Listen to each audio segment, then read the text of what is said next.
Lord, that time of night. We're getting sleepy times at nighttime. Do I have anything to drink? No, I don't have anything to drink. So I don't think this is gonna be sleepy times at nighttime because I don't have anything to drink. You see, normally I have like a huge thing of water always in my room. And it's just not there. Can I drink this? Is this possible to drink? I don't know if I can drink this. I wonder how much nicotine is in this. And where does it say how much nicotine is in this? Not. I don't think there's. Where does it say? Well, I guess it doesn't say on there. I don't think you can drink this. I think that I think that has to it has to be vaped. It's only vapable. You can't drink it. Hello, dog. Hello. Yeah, real dog hours. No, this dog is my best friend. I was just having a conversation with my dad about this. Is that this dog is just incredibly kind. Like, whenever I'm feeling bad, he can very obviously tell, and he starts making a crying sound, and he'll rub his face. He'll rub his face on my like on a part of my body, or start just licking my hand over and over and over again while he's making the sound, and he'll make like a sad looking face as he's doing it. You know, just now my cat was killing a mouse that was in the house, and the dog just kept looking alert, like constantly, like he barked at the cat again and again and again to try and get the cat to take the mouse out of his mouth, and he got really upset. Um, like, I think he genuinely cared about the life of that mouse. Uh, and in general, he seems to be incredibly sensitive to, like, things being in pain. More than other dogs I've noticed. Like, dogs in general um, are sensitive towards how other animals are feeling because they're kind of similar to us. But this dog in particular, like, he's not really violent at all. He's just incredibly sensitive. Um, and like he gets aggressive when he's afraid of things, but it's not like I'm gonna attack you. It's more posturing. Like, in general, um, he's just very loving. He's a very loving dog, and I feel like a lot of my needs for affection end up just coming from this dog, spending time with this dog. But the problem is that, like, there, that sort of form of nonverbal communication of just having something that you can love and that cares for you back. um I think with an animal it only really goes so far. Like, I find myself a lot of the time, I try to ignore this, but I find myself a lot of the time wanting to have someone that I can laugh with, wanting to have someone who I can just have really engaging conversations with, that, I want to spend all of my time with, and this someone that's just exciting, um, or calming when I need them to be. Someone, someone who I'm not afraid to tell anything to. Someone who, when I'm around them, I feel safe. And, I was thinking back to, like, the first really real relationship I had, with my boyfriend when I was 16. It was around the time that I had turned 16. Um, like, we had that. I would spend so much time thinking about when I could see him physically because I just wanted to touch him. Is the idea of touching this person who brought me so much comfort just from hearing their voice was enough to make my heart melt, to bring an incomprehensible amount of joy to me. And I think one of the most disappointing things about loving other people is that it always fades away. Is that You know, that period of you being infatuated with the other person is ultimately replaced by you just finding the logical reasons to stay with someone, you know? That, you know, it's not really about how the person makes you feel anymore. It's about just staying together for the sake of staying together. Um, you know, it feels like most relationships just fade away. And I can't really imagine the kind of person that would want to be with someone like me. Like, I'm incredibly isolated. I want to spend most of my time alone. I, I, I'm constantly getting mad. And I hate the fact that I'm like that, you know, like,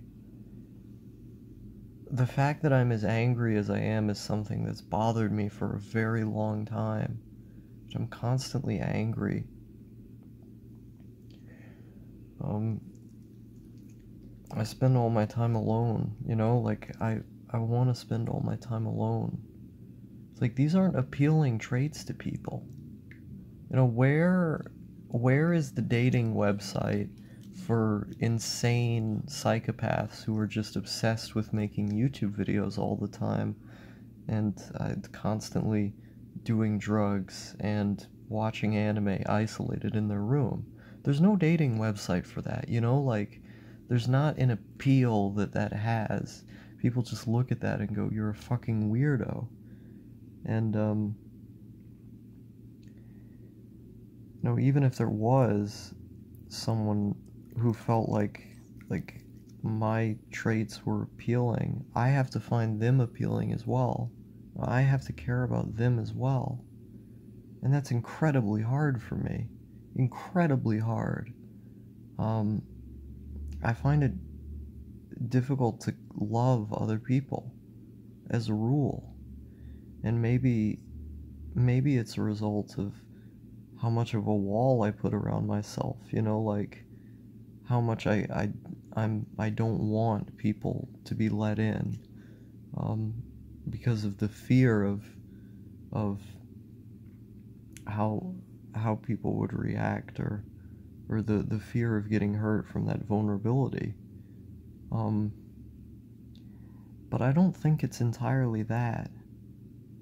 You know, I think there is a genuine deficit there. I think I genuinely have difficulties being able to fall in love with someone because there's a very specific like set of traits that I find appealing that aren't exactly coherent, that aren't common by any means, and that it makes the whole dating field incredibly narrow because I have to feel something for the other person. The other person has to feel something for me. And it happens so rare. Like, I've talked to so many people who they fall in love like instantly. It's a regular occurrence for them to get feelings of love for people. I've been in love with two people my entire life, and one of them I got over really easily. Like, she I was able to get over it much easier than the first person who I had fell in love with, which was just a complete and utter mess. Uh, where I ended up like basically going insane for several months because of that breakup. Um, and I think, you know, because that breakup was so bad with that guy, it made it to where I just haven't been able to fall in love the same way anymore. It's just not there. The feelings just aren't there. Um, because that experience was so traumatic that, you know, in a sense it was good because when I fell in love again, it was much easier to get over it, and I knew how to get over it, and it didn't, you know, it didn't bother me after a couple days after getting rejected, and I was okay. But that first experience was so bad that I think it also made it difficult for me to feel that way at all. And so would it be possible for me to get those feelings again? I don't know. I really don't know.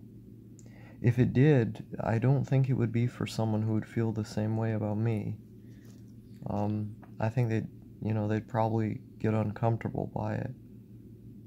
They'd probably think, I'm just a fucking weirdo, which is not untrue. So I don't know. Like I was taking a walk outside today, and I was thinking, I just want someone to hold me. I just want to be held. Like, to be in that state where you're with someone who you're completely comfortable with, and their presence makes you feel safe, or just being around them induces a sense of security. That's so special. It's such a special feeling. And I can live without it. I can get through life without it. But sometimes it really does feel like, I need that motivation. I need that person to be like a goal, or to have that person to be a driving force in my life that makes it to where I can get through things easier. I just don't have that.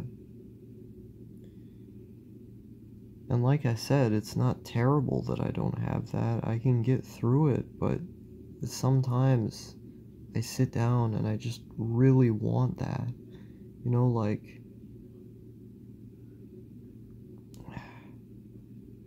I don't know what kind of guy would ever be attracted to me.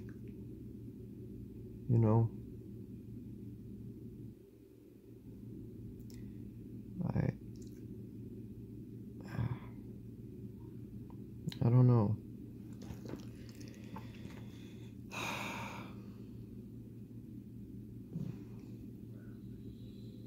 I'm not like an incel or whatever. Like, I genuinely don't care that much.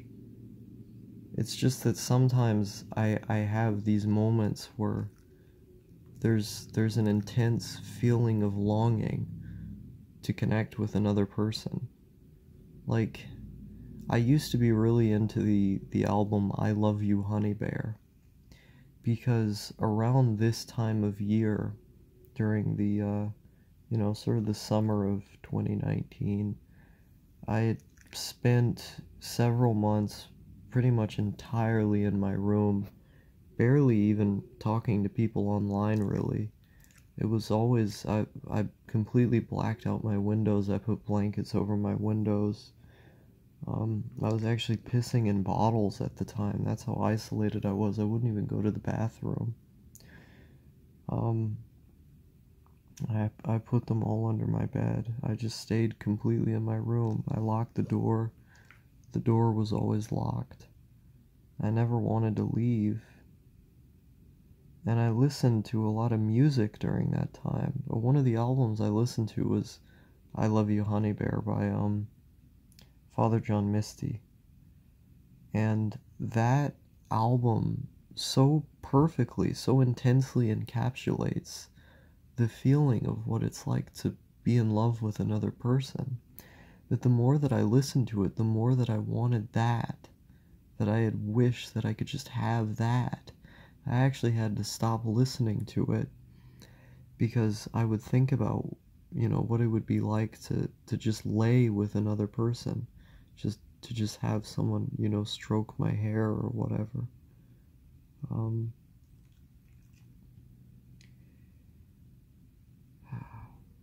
The human brain is a terrible thing. The human brain is a really monstrous thing that we have to have thoughts like this.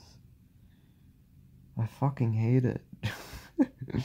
Because it's more or less completely hopeless for me. Like, my personality is just not compatible with human beings. There's a reason I left the human community. I'm too confrontational. I am a confrontational unstable person who is selfish and incredibly vain. I feel like most of what I talk about is just talking about myself. I don't know. I feel like I would kind of need a person who's as obsessed with me as I am. And that's a terrible thing to say. I'm a fucking narcissist, you know? Like, how do you find someone who's in love with someone who's in love with themselves? It's a terrible problem to have because no one is going to be sympathetic to it, you know? Like, everyone thinks you're an asshole when you say that, but I am an asshole.